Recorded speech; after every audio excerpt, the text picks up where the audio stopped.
I don't think there's any question. Jewell's the best athlete we've ever had. She rebounds, she defends, she does everything. She plays both ends of the floor. This year's MVP from Notre Dame, Jewell Loyd. Inside, there's the alley-oop. It's beautiful, the timing, the hang time. That's a little bit like Dwayne Wade. Maybe she drew a foul. Now they lob it to Jewell. Oh! My, what a highlight. The Julia. Well, hi, I'm Matthew, and I'm interviewing Jewell Loyd, a WNBA basketball player, and here's the questions. What do you enjoy most about your career as a professional women's basketball player? I think the biggest thing I enjoy the most is being on the platform and being able to engage so many people in like a second. Now, we play in so many different countries, cities, and so that's pretty unique to just be able to communicate with a lot of different people. Yeah. Okay, at what age did you decide that you really wanted to pursue your dream of professional basketball? So basketball's actually my second sport. So I started playing tennis, and I played that all the way till sophomore year of high school. And then I realized I really wanted to really get focused and really go all out for basketball. So I quit tennis my sophomore year and then just completely focused on basketball. So I think that's probably when I really started to say, hey, I could potentially go pro in the sport. Okay. Who has been the most influential person in your life? I think I actually probably have to say my parents, to be honest with you. Okay.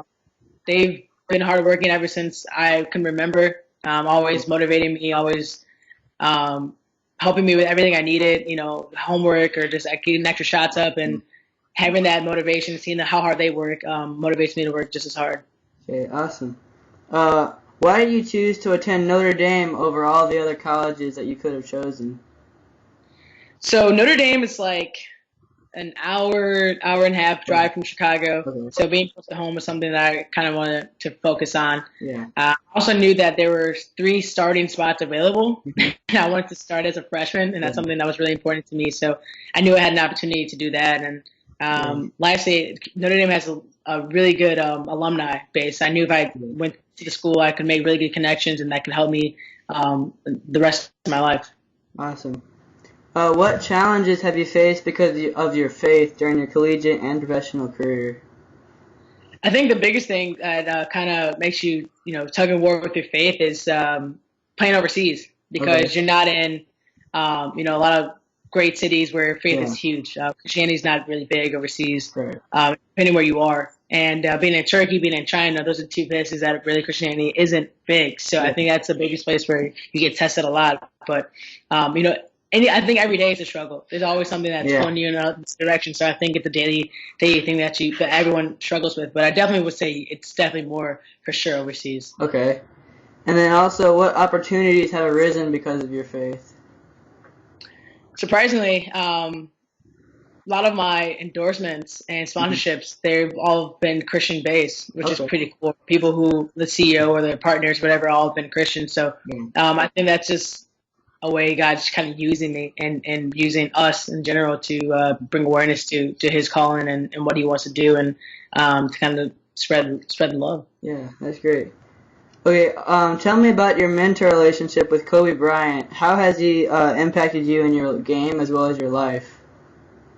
Yeah, Kobe, our mentorship is great. It kind of happened over Twitter, and then it grew into phone calls and texts and just a real friendship, which is awesome.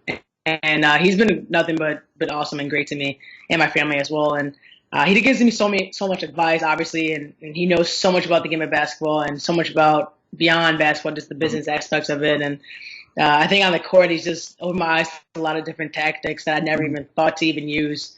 And then off the court as well, he's really talked to me a lot about empathy. And I think that's something that's really big in today's world. Having empathy and seeing through someone else's shoes. It's really important. So I think that's really big. And I'm still, I still talk to him almost every day, and he still gives me a lot of advice. So it's pretty cool. And it's at times you're like, oh my gosh, it's Kobe Bryant, but he's a great guy. Okay, that's really cool. How do you think you impact or have impacted the Black community? I think when I see the biggest impact is actually when I go back to my mom's school. She teaches in the city, and a lot of those kids haven't really been been exposed to leaving Chicago. So a lot of kids haven't even gone to the United Center or anything like that. So when I come back to her school and I see that, and a lot of the kids there are just blown away, and they think I'm just like a superstar. And to me, I'm just an average person. I just play basketball and have fun and try to be, a normal 23-year-old kid. But to them, it's like seeing, I don't know, just seeing greatness. And I think for them, I inspire them to just have goals and reach their goals and motivate them in the simplest way, just even saying hi to them or, give them a high five. It's just pretty cool to see, because I don't really know. You don't really see that aspect every day of how you impact people's lives until you see people shaking and crying just saying hi to you, and you're like, did I do something wrong, or they're just excited. So it's I think that's the biggest impact when I come back and see her school and kind of engage with them. Okay, that's awesome. What has been the hardest part about playing overseas, and then what has been the best part? The hardest part by far is playing overseas. It's definitely the food, the culture. Basketball is always basketball, no matter where you play. Right. That game never changes. But just living in another country for 8 to 9 months is always difficult, because you're a foreigner. Obviously you grow up in America and things you're just accustomed to. Not worried about Wi-Fi with your phone or connecting, and then you go overseas and everything's like, where's the Wi-Fi? Where's the Wi-Fi? Because you can't connect with anything else. So I think that's the biggest difference. But I think the best part about it is that you can also impact people's lives overseas. Okay. They don't always see American players always over there. And so you go overseas, you meet friends, you meet, people that follow you on Twitter, and they engage with you, and you kind of grow your base there, and you can just impact people's life and change someone's life that you've never really known while playing basketball. Okay. Outside of basketball, what is one of your favorite hobbies? I actually love still watching tennis. That's something I do annually, anything that's on. And also I stay watching the cooking channel. Okay. Watching HGTV, stuff like that. I think it's pretty cool, all the stuff they build on there. And then obviously cooking, still a form of that too. I think like watching Chopped and stuff like that. It's pretty unique seeing, 12-year-old kids making, 5-star dinners. I think that's just mind-blowing. Yeah. So I kind of like to detox watching those kind of shows. Okay. And finally, last question. What is your vision for your life after you retire from basketball? I really just want to give back. As much as I get, I want to give that back. Okay.